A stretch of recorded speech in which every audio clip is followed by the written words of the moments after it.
Hi, hello po sa inyong lahat. Isang mapagpalang araw po. Welcome po sa Eric's Vlog. At ngayon pong araw na ito ay pag-usapan po natin yung napabalita po tungkol po dito sa isang kilalang aktor po na si Ronaldo Valdez ay sumakabilang buhay na po noong araw po ng linggo. Siya po si Ronald James Dulaca Gibbs sa totoong buhay na 77 years old po. Kilala po natin siya sa film and TV actor po. Isang napakahusay at talagang hinahangaan po ang kanyang mga pagganap sa pelikula at sa television po, sa mga drama series. So yun nga po, pumanaw po yung aktor nung linggo, December 17, 2023. So ako po nung nabalitaan ko yan, ang akala ko ay siya'y namatay po sa isang sakit o dahil sa katandaan na rin.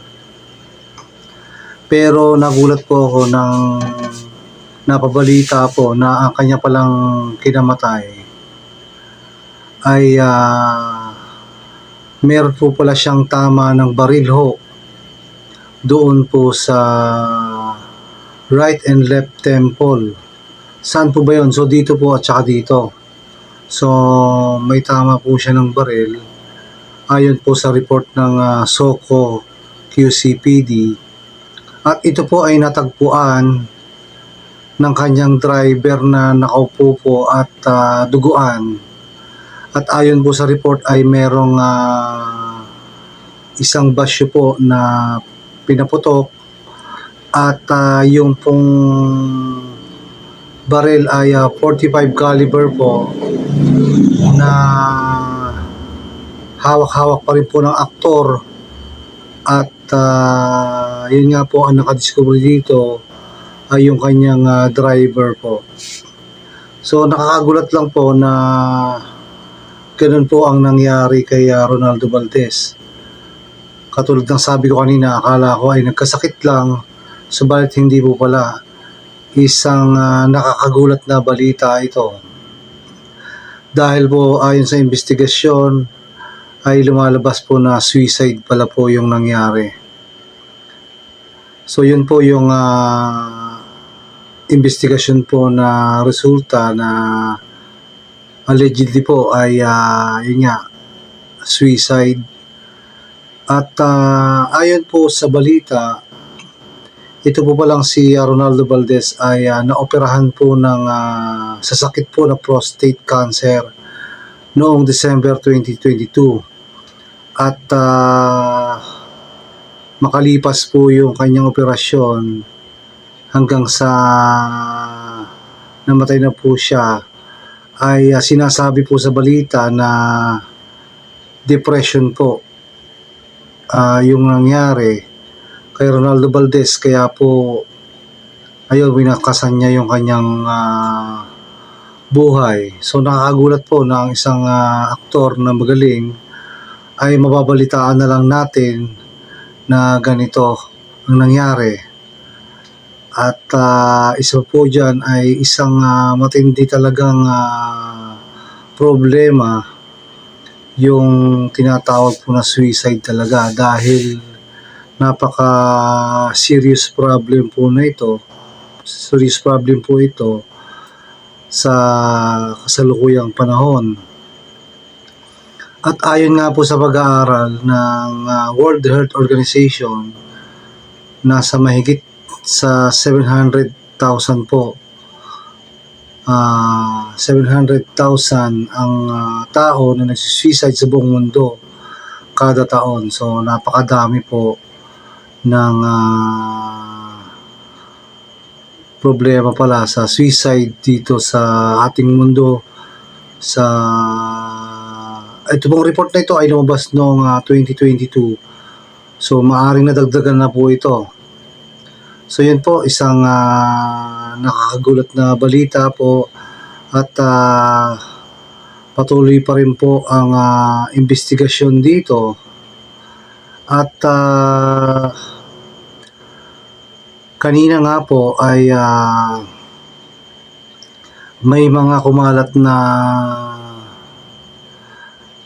balita at video yung tungkol po doon sa pagkamatay nga po ni Ronaldo Valdez. Meron pong nag-leak na video na kung saan po ay makikita doon na nakaupo at duguan po si Ronaldo Valdez at wala ng malay.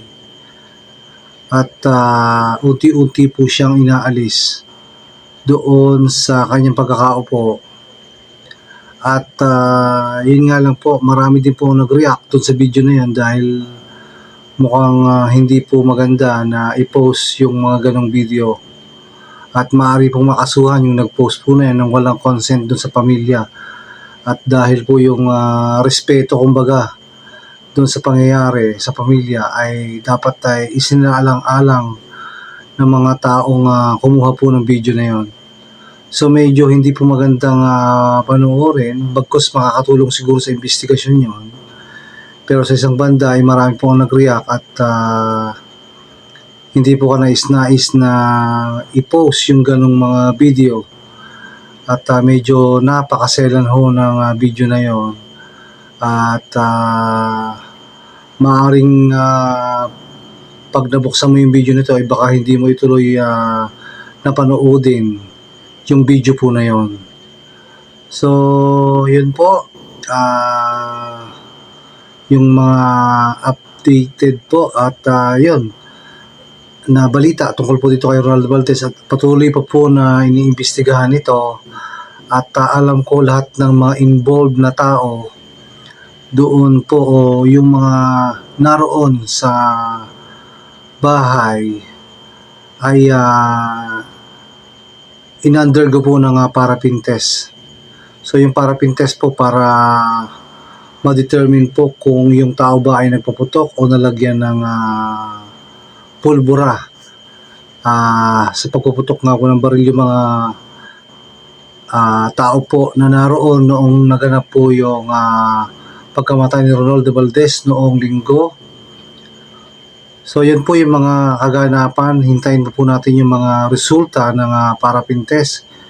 At ayon din po sa balita na isa po yung driver na itinuturing na suspect, although hindi naman po siya directly na pinipinpoint, pero yun po narinig ko sa isang balita na maaaring maging suspect o person of interest itong driver na nakadiskubre sa pagkamatay po ni Ronaldo Valdez. So hintayin po natin yung mga kaganapan dito po sa pagkamatay ni Ronaldo Valdez, na isang nakakalungkot na po na pangyayari dahil ito po ay suicide case at marami po ang nagulat at hindi makapaniwala at hanggang ngayon ay patuloy na sumusubaybay sa mga update po na pangyayari dyan sa pagkamatay ni Ronaldo Valdez, dahil gusto rin po malaman ng mga tao kung meron bang foul play o